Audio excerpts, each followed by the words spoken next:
All right, so real quick, I'll just say a couple things, and then I'll take any question that you want.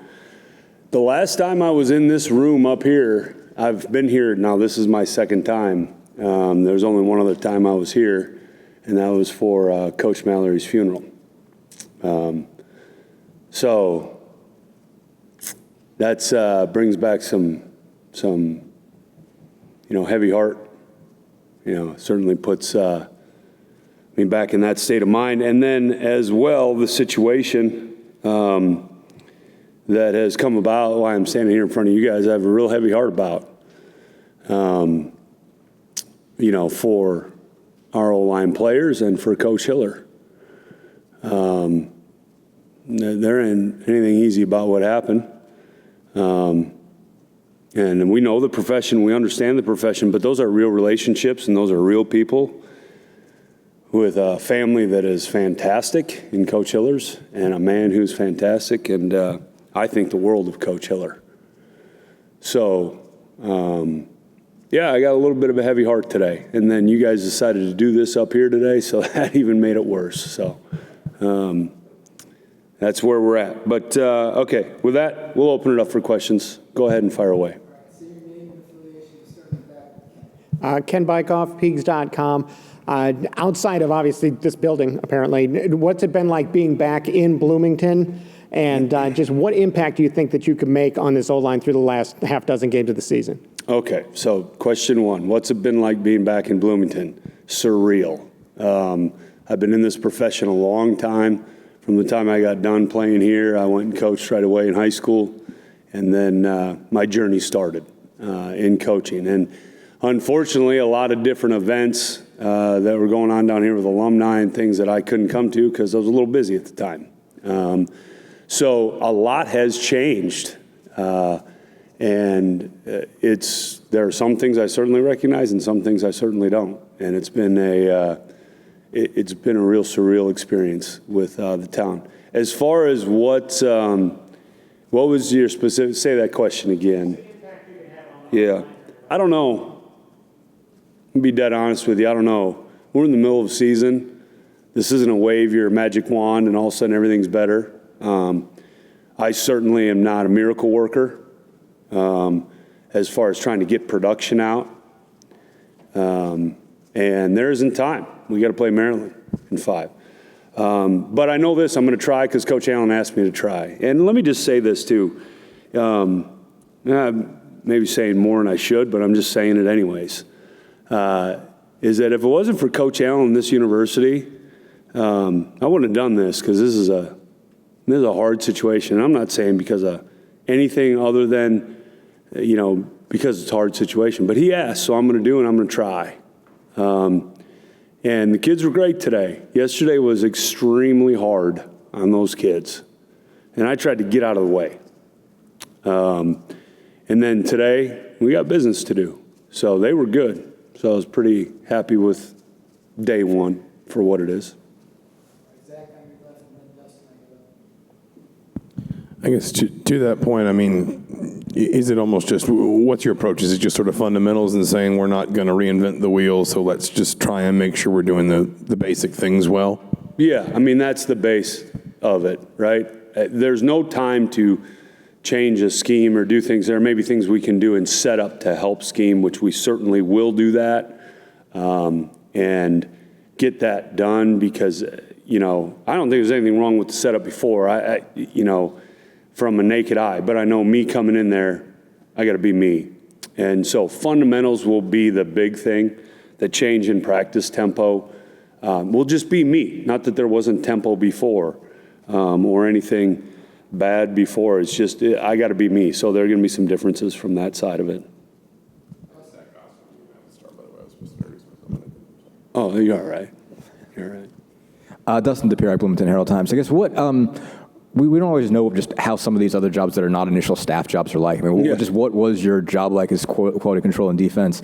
How drastic of a change is today from 2 days ago or 3 days ago from what you were doing? Yeah, well, okay, let's go backwards. Drastic change. And the quality control is really, when Coach Allen called and Tom called, I asked him, what was your vision for it? He goes, I don't really know. And we just kind of worked through it together, and I really enjoyed what I was doing. I was on the defense. I was learning a lot. And quite frankly, one of my fears was that I was learning more than I was given, but I was certainly given an offensive perspective to the defensive guys, and they seemed to like it. And so I was really enjoying that with that whole thing. But now you're stepping into a position coach. Certainly haven't been a position coach in a long time, but being a head coach for the last 10 years, that you're around it, so you know how to step back into that role, and so we're doing that. So it's a big difference.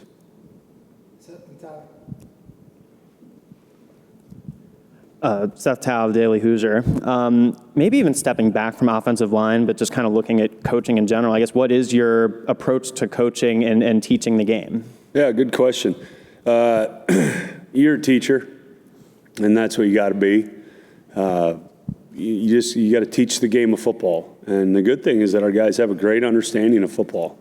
We really have done a good job in identification and targeting. Now, some of the execution hasn't been at the highest level that we all wanted at, but that's part of teaching too. How do you teach execution? That's through repetition. So that's where it crosses over into coaching, is that, to play offensive line, it's about resistance and repetition.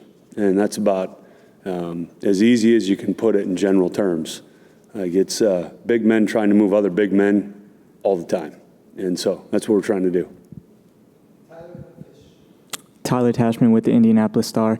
I guess this is kind of a two-part question, but you obviously played here. Do you just have any favorite memories from being here? And you said, the only reason you're doing this because it's Indiana, because Tom Allen asked you, why does this university mean so much to you? I have a lot of favorite memories. Probably none of them are appropriate for this conversation. Okay? Yeah. I'm worried about you guys all putting your hands over here, especially Don back there. Yeah, a ton. And, obviously the pat answer is all the relationships. And, like being back here, the one thing that there's some guys I haven't talked to in 30 years, and it's like we picked up where we left off. And there are other guys that I've kept in a lot of contact with through the course of the years. So it's the relationships and also the time spent, the things we did. What was the second part? You said that the only reason, or the reason you took this was... Yeah, why is it so special to me?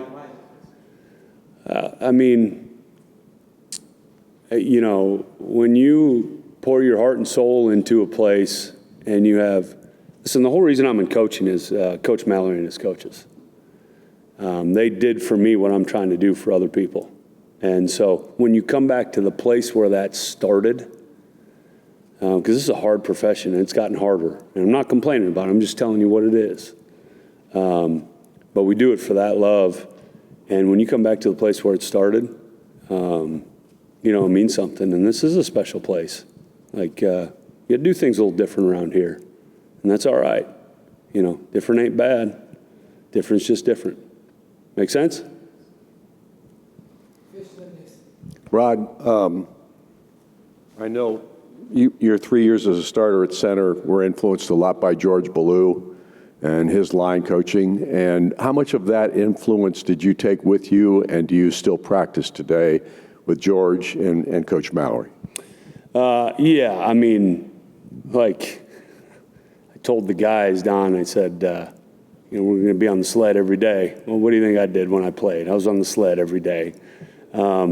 So, yeah, obviously parts of the game have changed as the game has changed, some of the technical aspects of it, but the fundamentals are certainly the same. And a lot of those things, that I did, I'm doing now. And, I've kept in contact with Coach Blue through the course of the years. And I haven't talked to him for a little bit now.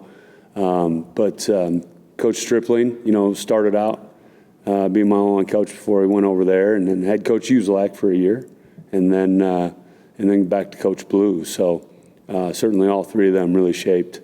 But all the coaches did. I remember Joe Novak, I was a homesick freshman. And, Joe's defense coordinator, I didn't even think he knew my name. He came up and, kind of, listen, there wasn't anything soft about any of those guys, but he kind of came up and gave me a shot in the ribs and said, let's get going, and talked to me for about 30 seconds. So, made a difference, certainly. Mason Williams, Indiana Rivals. Coach, I'm just kind of getting a first read on you here. You seem extremely candid and also a very relationship-oriented person. When it comes to That's pretty deep, man, for right away. When it comes to the guys that you're coaching with and the guys that you're going to be coaching as well, the players, how important is it to establish a working and trusting relationship with those guys? I mean, it's everything. And there ain't nothing else, but it's everything. And there's no substitution in relationship for time. And I haven't had any time with these guys. I've been on the defensive side, and quite candidly in my role, I wasn't around a bunch of players. So we got to do both. We got to get ready to play, and we got to get to know each other. So here we go. So obviously with you and Walt Bell, there's two coaches on the offensive side with head coaching experience. And when Walt Bell was introduced, he said, I've been in the big chair before. I know what a good assistant looks like, and I want to make sure I am that for Coach Allen. Do you have kind of the same mindset, having had good assistants in the past, seeing what they can do for a football team? Are you asking, or are you telling me I do have the same mindset? Yeah, do you have the same mindset? Okay, I gotcha. Yeah, I mean, obviously, I think,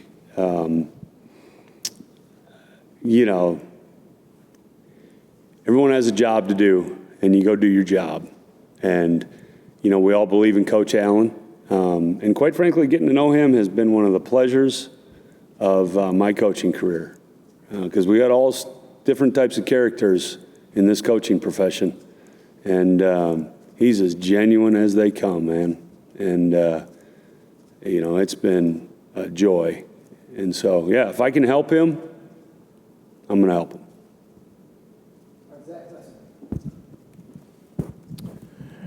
Zach Osterman with the Indianapolis Star. I recognize it's a loaded question after a couple of days, but as much as you're willing to share, I mean, what are your impressions of your guys? And I know that you've also said they've been through a lot in the last day or so. Yep. So I imagine it's all a little raw, but just what have been your impressions early on in terms of looking at the group? You get past the emotion a little bit, which is hard in the 24 hours now that we've had with them. Is that, they're a bright and intelligent group. Identification and marking from, some technical line stuff has not been the problem.